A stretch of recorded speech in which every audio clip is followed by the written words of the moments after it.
morning, and welcome to another Moment of Hope with Upward Transitions. This morning, our special guest is Dana Giroux. She is a board member of Upward Transitions and this year's chair of the Planning Committee of American Tourist. Good morning, Dana. Good morning, Kana. Thanks for having me. Thanks for doing this. I think we've all worked our tails off, and now that we are the week of American Tourist, it's just kind of a blur. I can't believe we're already down to the wire. You know, just hearing the music, though, kind of puts you in the mood. Yeah. It's the excitement going for Friday night. Yeah, I've been eating, I've been in the mood for Cajun food constantly since we've been doing this. So we'll see if I even want any of the buffet by the time we get there. But I just love Cajun food. So that music, the theme, everything. I wanted to start with talking a little bit about you. About how you came to be on the board of Upward Transitions. So I've known Perry Ann for about 25 years. I don't know if she's okay with me sharing that or not, given that we're both so youthful. But I met Perry Ann a number of years ago, and over the years just really picked up on her passion and her energy for her job. And at that time, she was not yet CEO of Upward Transitions, but then she became CEO. And I just continued to see that passion for the mission build. So when I found myself an empty nester and some time on my hands, started volunteering, and the more I learned, the more I wanted to be involved. So went from a volunteer doing some data entry, especially during the pandemic when it was very difficult for all of us to be together, and then started serving on a committee. And once I saw, all of the metrics, all of the people they were able to help, the amazing role that Upward Transitions played in the community, it was very different than what I thought. And the more I learned about it, the more I understood how incredibly special it was. So when I was asked to be a board member, absolutely on board immediately. It was quite an honor. And we are so lucky to have you. We have the best board of directors. We do. Absolutely. Past and present. I have served with some tremendously dedicated and wonderful people in my time on the board with Upward Transitions. Tell me a little bit about your background. So I grew up in a very small town in Oklahoma. Ended up after college going to work for, at that time, a Fortune 500 company that became a Fortune 200 company. Absolutely never expected to spend my life in financial technology and banking, and that's kind of what happened. So spent a lot of years traveling around the country, helping clients with their mission to succeed in the banking world. And then when I retired, really had the time to dedicate to other interests, and certainly Upward Transitions would be at the top of that list. And it gave me the opportunity to be the chair this year for the gala. My husband and I raised two wonderful boys who are now grown husbands and fathers. So, when you hit that point in your life and you see that you've got a little extra time on your hands, looking for ways to give back in the community, I think is incredibly fun and important. Yeah, very important. And I'm glad you do. What you've voluntold one of your boys to be part of the planning committee. I did. Our youngest son, Matt, works in downtown Oklahoma City, and he has volunteered in the past on the night of the gala to help with our VIP parking. And I said, hey, you know what? You know the role, the gig. And he is incredibly good at working within his network to get donations for us. So yeah, he has been a marvelous addition to the gala planning committee this year. Yeah. So you are the chair of the planning committee this year. Yeah, that was scary. You didn't act like it was scary. You just took that on great. You're a great leader. I was absolutely blessed to be the vice chair under Marky Berg for a couple of years. And Marky was so confident and said, come on, I'll show you the way.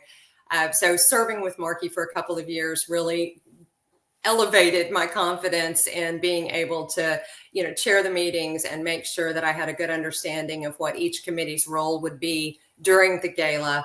And then I have to say, working with the staff at Upward Transitions, you guys make it effortless for those of us who volunteer. You guys have a system. It's in the beginning when we start talking and meeting in December. It seems like, oh my gosh, this is such a huge undertaking. How will it ever come together? And then all of a sudden, it just does.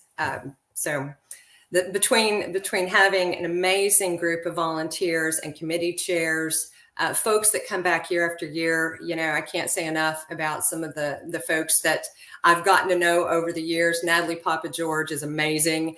If you haven't worked with her before, she has this incredible network of ladies and gentlemen, and they get together and they make amazing things happen for the gala. So it's a group effort. And I also have an amazing co-chair this year. Lanika Wilson from Bank of Oklahoma is working with me, and she is an amazing energy and spirit.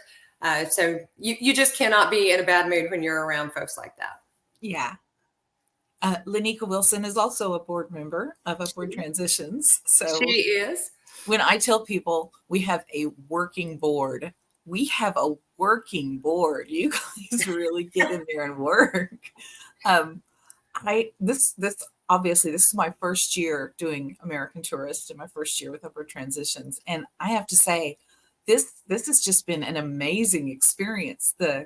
You're right; it's so streamlined from the time we start, and it is overwhelming when you look at everything that has to be done, and it's quite a bit of work, but Barry Ann has made this into a well-oiled machine. When we do things, how we do things, we have systems, we have software, we have people who volunteer every year that show up who have just been amazing. That they feel like employees of Upward Transitions, the way they know everything backwards and forwards.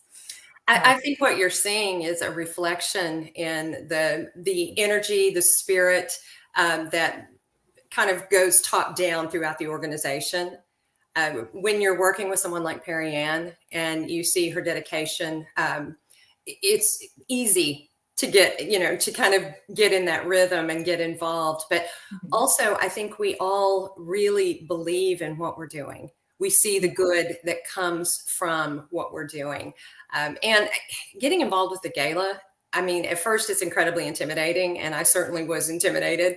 I was coming off of the pandemic time, so I had not had the opportunity to attend a live event because of the pandemic. So coming into the planning committee for the gala, having never attended one, was incredibly intimidating. But I think when you work with these folks and you go to your first gala, and it is so much fun. In my mind, I don't know what I expected the first one, but I was so incredibly pleasantly surprised. It is the most positive vibe. Everybody's there to have a good time. You walk in the door and you immediately hear laughter. We have folks that were previous board members that still come back and donate and participate in the gala. These are folks that have been coming for a decade, and they walk in the door, they know who they're sitting with, they buy their tables, they've got their little group, and you can just hear the roaring laughter when you come in the door. It's a totally positive, laid back feel. And I think that's why folks enjoy volunteering and coming back year after year. Yeah, I love that there have been a couple of people who started off volunteering and like yourself and ended up board members or just attended the gala and ended up board members. It's like this really pulls people into us. Yeah, absolutely. We've done a lot of work to make sure people see the kind of, at the gala, we're going to give a little bit of a presentation so you can see the kind of people we help and the kind of work that we do. And I'm really glad that we're doing that. I mean, I know at a lot of charitable events, you're giving to charity. You're enjoying the food, you're enjoying the cocktails, you're enjoying the dancing and the music, but you don't get that sense necessarily of, wow, this is something really important. I'm glad I gave my money to this.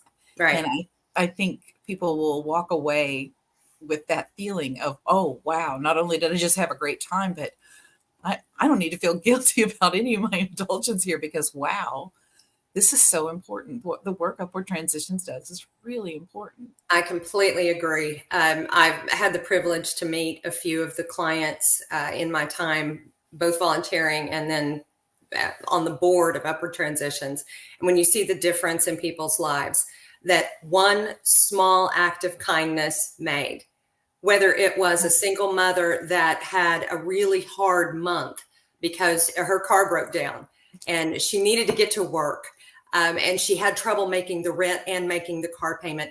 When you see the difference that one time assistance made in the life of that mother and those children, sometimes that changes the entire trajectory of security for those children. It is amazing. And we have had the privilege of having some of those clients come back and show us where they are now. And those stories are just so incredibly inspiring. Seeing someone that went from the verge of homelessness, someone that was home insecure for a period of time, and now they have completed nursing school and they are Yeah. gainfully employed at one of our local hospitals. Someone that has been able to go after their dream of becoming a photographer and now is a professional photographer in the Oklahoma City area. When you see those stories, I don't know how you could not want to be part of something that is doing that kind of good in the community.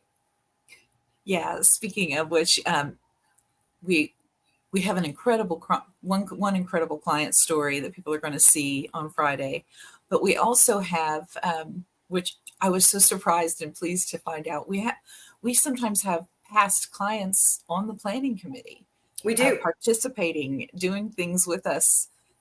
People have moved on to extreme success and are now able to help, be one of the helpers.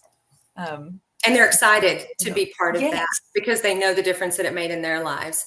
Upward Transitions, I think one of the things when I became involved that I was so shocked to find out, because I had just never thought of it, was their sort of special niche of helping people obtain legal documents. I had never thought of the impact it has on someone of not being able to prove who they are, Yeah. whether it's housing assistance or medical care, getting a job.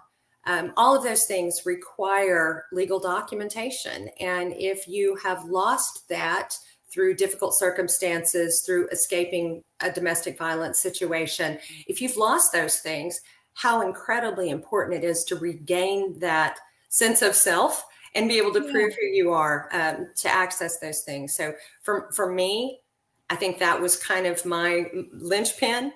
And when you see some of these clients coming back, they will tell you that as well. Being able to get a hold of those documents to be able to further my education, my career, those things are just enormous in the life of some of these folks. Yeah, I did not understand the trap that the experience of homelessness is, with respect to documents. Right. How on earth are you supposed to? People always use that phrase, pull yourself up by your bootstraps, but how? If nobody, how are you supposed to get a job if you don't have an ID or Right. a birth certificate to get an ID? And you can't even get government benefits Right. to help you. You can't do anything. And a lot of these people feel like they've been thrown away by society, and then they can go to a case worker or case manager at a shelter or wherever they go for help, or they can go to their doctor or even to a parole officer, and they can be referred to Upward Transitions, and Upward Transitions helps get those documents to them and reaches out. Our case managers are really, really good. And I know Yes. you know this. They're amazing people, and they have, a lot of education in what they do and a lot of experience in what they do. And they can find a needle in a haystack. They reach out to foreign consulates. They reach out to multiple states. They get the birth certificate. They get that ID taken care of, and they get that person back with a chance to re-enter our culture, our society, and get back on their feet. And I love that they empower them so much. I love that when we talk about like the single mom with children who, had the issue, whatever her crisis has been, where she's on the verge of experiencing homelessness. They don't we don't just give people a handout. We're giving people their rent or utilities or both. It costs an average of $1,000 to $2,000 to help one family one time. And then our case managers are talking to them about their budget, talking to them about, hey, what kind of job are you doing? Could you get a better job? Would you be interested in getting a better job? Could you do these simple little things to improve your skills? Are there things you could cut out that you're spending money on? I mean, they don't just leave them, here's some money, do well. Yeah. Good luck. Yeah. Yeah. And that's something I also didn't know about upward transitions. I didn't know the work that the case managers do and the follow-up that we do with them after the fact to make sure that they're staying stable, they're feeling hopeful, they're feeling good about the future, and like they know what to do if this ever happened to them again. The And first volunteer opportunity I had with Upward Transitions to serve on a committee was on the committee that looks at those metrics. And I was so touched by the survey questions. Are you feeling more hopeful? What an amazing question. And what a wonderful indicator of the work that the team is doing. Are these people 60 days, 90 days down the road, 180 days down the road, are they feeling more empowered and more hopeful because of what you did? I think that is such an incredibly important question for any organization to ask. But for me to see that kind of let me know how incredibly serious these folks are taking the work that they're doing. This is not a one and done. These folks are in it for the long haul, and they are very attached to those clients. I look at them and I think that their empathy is off the charts. But as you said, they're also like empathetic detectives. yes. The Upward Transitions collaborates with a number of other organizations, but they also will dig in to that foreign consulate.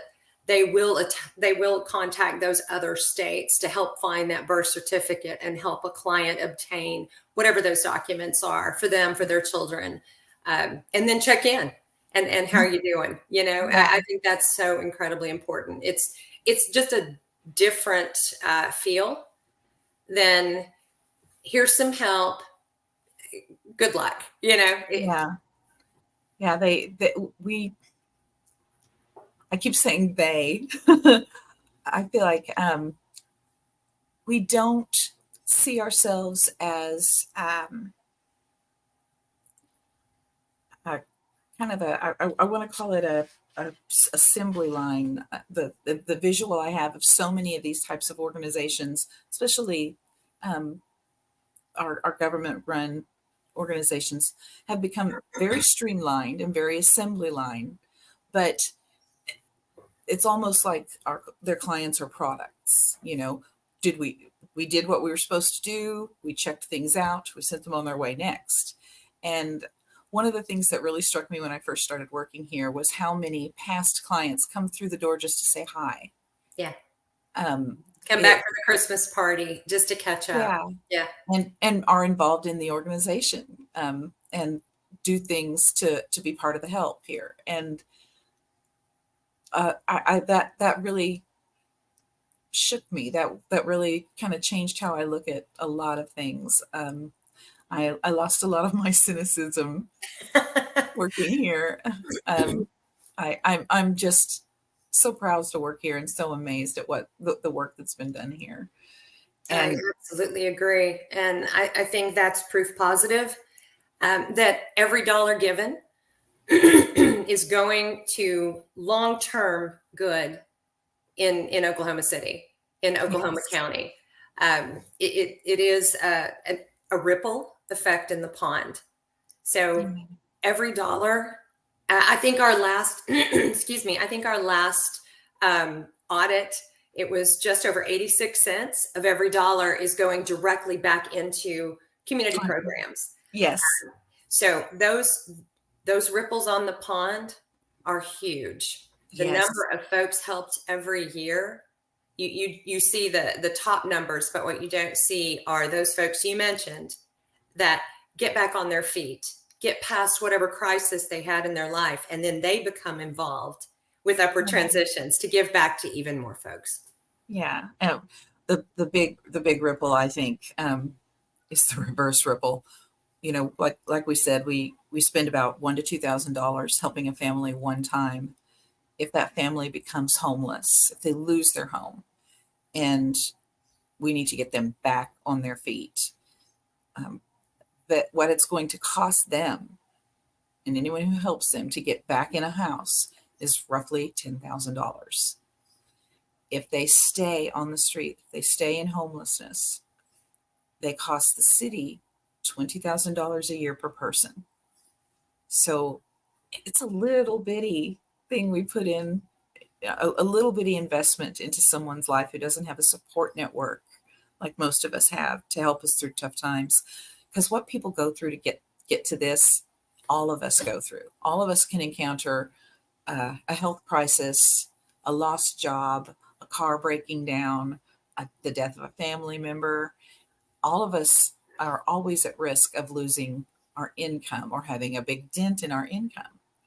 And everybody's situation is not the same. To some people, that is devastating. And it could be devastating to any of us at the right time in our lives. I've thought that many times.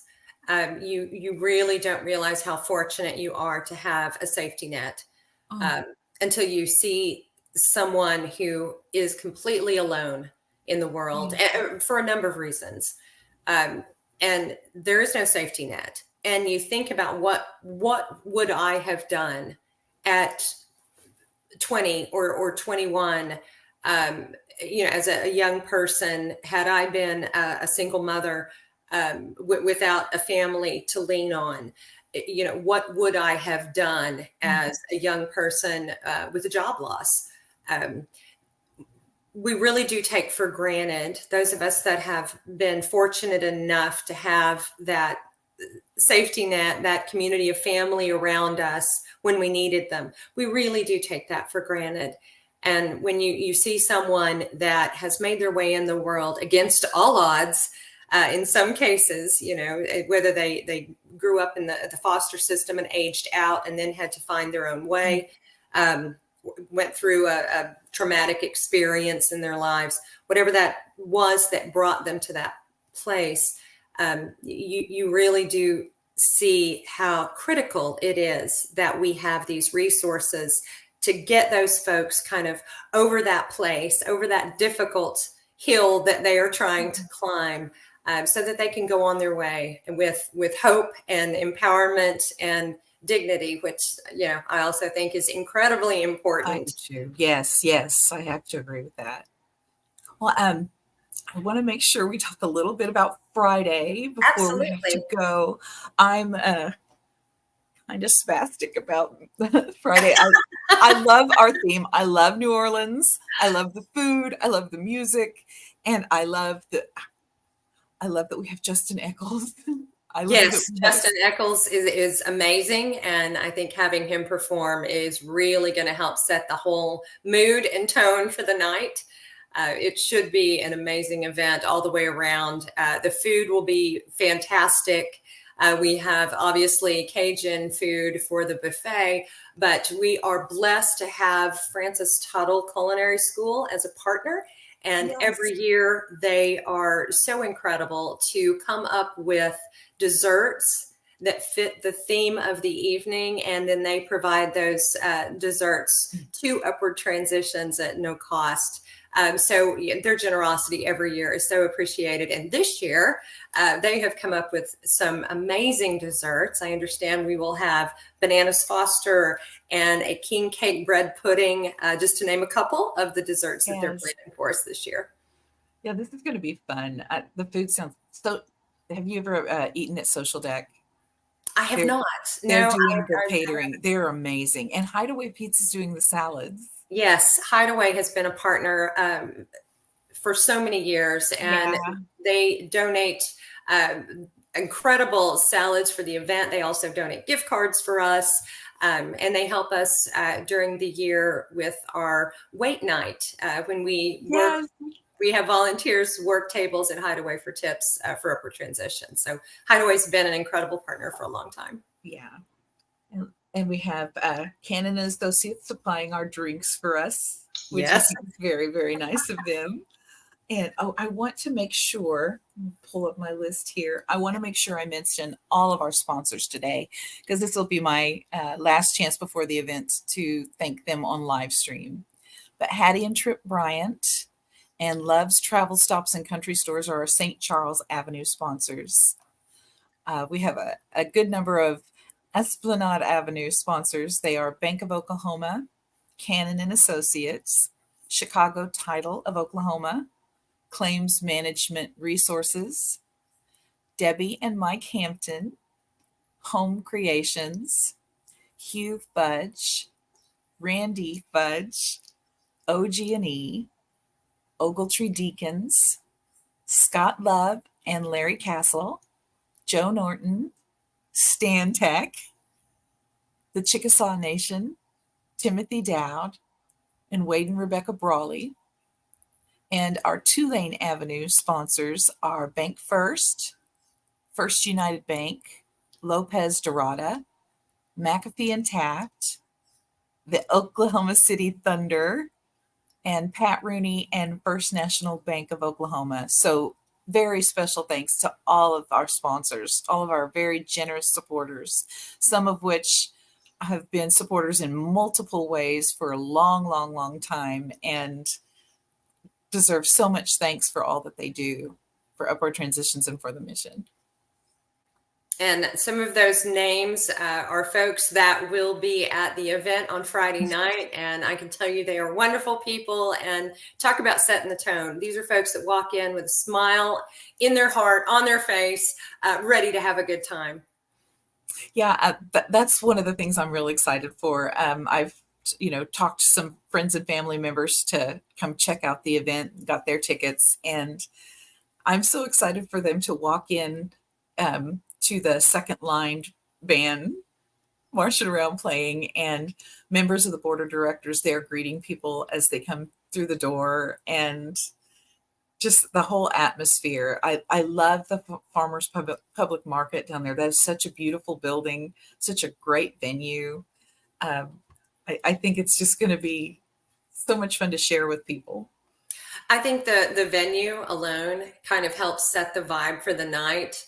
It is a historic space in downtown Oklahoma City. It's a fun space. The atmosphere is wonderful. But you're right, having the second line, if you have not been to New Orleans and experienced that, I defy anyone to be in a bad mood after they've been escorted around the building with a little 5-piece ensemble that includes a trumpet and a banjo. You just can't be in a bad mood after that.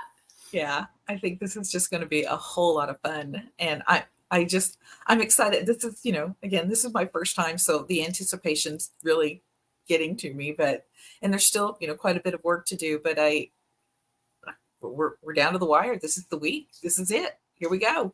We are, and I will say after the past 10 days in Oklahoma, I am so excited that we are going to have amazing weather. I think we are going to have a Chamber of Commerce evening, so there is absolutely no excuse for folks not to come out and enjoy downtown Oklahoma City Friday night. Yes. Well, and speaking of Oklahoma and Oklahoma City, want to make sure and mention that people not to hesitate when you get to the event to go look at the raffle prizes and get your raffle tickets. There is going to be a limited number of raffle tickets sold. This isn't selling to the whole event. There are only going to be 75 raffle tickets sold total. And we sold out last year. Yeah. We sold out all of our raffle tickets. So yes, if you want to be part of that, get in the door, get your raffle tickets. We also, for our silent auction items, the team at Upward Transitions has done an amazing job of working to provide that online auction system. So you can sit at your table, It's polite to be on your phone because you are bidding on some amazing silent auction items, watching your items. So yeah, when you get in the door, walk around, peruse the auction items, both the raffle, the live auction, and the silent auction items, to make sure that you've scoped out what you want. We also have the jewelry pull, which is a lot of fun. And that also sells out every year. So it is a limited number of items. You buy a ticket, you pick a bag, and then receive a wonderful piece of jewelry from one of a couple of different brands this year. But I won't mention what those are to ruin kind of the excitement of the moment. Yeah, and the wine pull too, I think is a lot of fun. I am, I understand the reasoning, but I'm so disappointed that employees can't participate in the raffle. I love to travel. Yeah, So yeah. And this year, a selection of destinations that look like a lot of fun as those well. are amazing deals. Those are amazing. Yeah. And we also, for the live auction, we will have the sunset sail at Lake Hefner, which has been incredibly competitive in bidding in the past. So there's just a lot of opportunities for experiences. I'm a little bit of a jewelry girl, one of the pieces of jewelry, that I won at one of our past auctions. So yeah. Yeah. Is yours Kendra Scott or Rustic Cuff? This is actually from BC Clark. Oh, ooh, yes. Yeah. Yeah, this was actually a BC Clark item that was part of our silent auction last year or the year before. So yeah, lots of opportunities, whether you are a gentleman that likes bourbon. We have, I know, a basket this year that features a wonderful bourbon and some items that were donated from our friends at the Oklahoma National Stockyards. Yes. Or a lady that likes a little bling. We have kind of a little something for everyone, in addition to the trips and experiences from the raffles and the live auction. Yeah, but some of the live auction items I'm pretty excited about too, but I don't know which ones I'm allowed to mention. I do know that I don't know if it's going to be live auction or silent auction, but I know that Thunder fans need to be paying attention. And there's just so much. There's so much to do and so much to see and so much to win. Uh, I'm really looking forward to Friday. I think that people are going to have a great time, and I think that we are going to have a great success with the event. And I think that it's going to really benefit our clients over the next year. And that makes me feel really satisfied at the end of the day with the work that we're doing. Every year it seems like the goal is too lofty. How will we ever reach our goal? And it seems like every year the incredible sponsors help us find a way. So I agree. I am so excited to see, for me, just to watch some of the live auction action going on is always fun. But this year in particular, I think having, whether it's a staycation, we do have some local opportunities as well, or folks bidding on some of the trips, the destination types of trips. The raffle, always a good time. Watching people try to jockey up there to make sure they're not left out and get one of those 75 tickets before the actual draw starts. And it'll be a fun evening with a lot of community-minded folks who like to come out, have a couple of drinks, get on the dance floor, outbid their neighbor. We see a lot of that, a lot of competition at tables. When somebody really wants something, they shouldn't say it out loud because their neighbor will start to outbid them quickly. Just from an amusement factor, if nothing else. But yeah, it should be a really good time this year. I'm really looking forward to it. And I'm so grateful to you for taking the time out of your day to do this today. I know you've got a lot going on still, and I won't keep you or our viewers too much longer. I'll let everybody get back to it. But I want to remind everyone that we will be giving updates all week on social media. Some of the auction items will be featured on social media. So be following us on Facebook, on Instagram, on LinkedIn, on YouTube. Everywhere that there's social media, we are there. So make sure that you're following us. Follow us on the website. And if you don't have your tickets, please, we are selling out. We will be sold out this year. So make sure that you go online, get your tickets, or if you can't get one, give us a call. We might be able to work something out last minute. But if you're running out of time, if you're planning to come, get your tickets today because we are selling out. Thank you again, Dana. I'm really looking forward to Friday, and I guess I will see you soon, probably before Friday, but definitely on Friday. I will see you Friday morning bright and early when we start getting all of the masks and the feathers set up and the signposts out to turn the historic Farmers Public Market into a little piece of New Orleans. So thanks for having me, Conna. Thanks, Dana.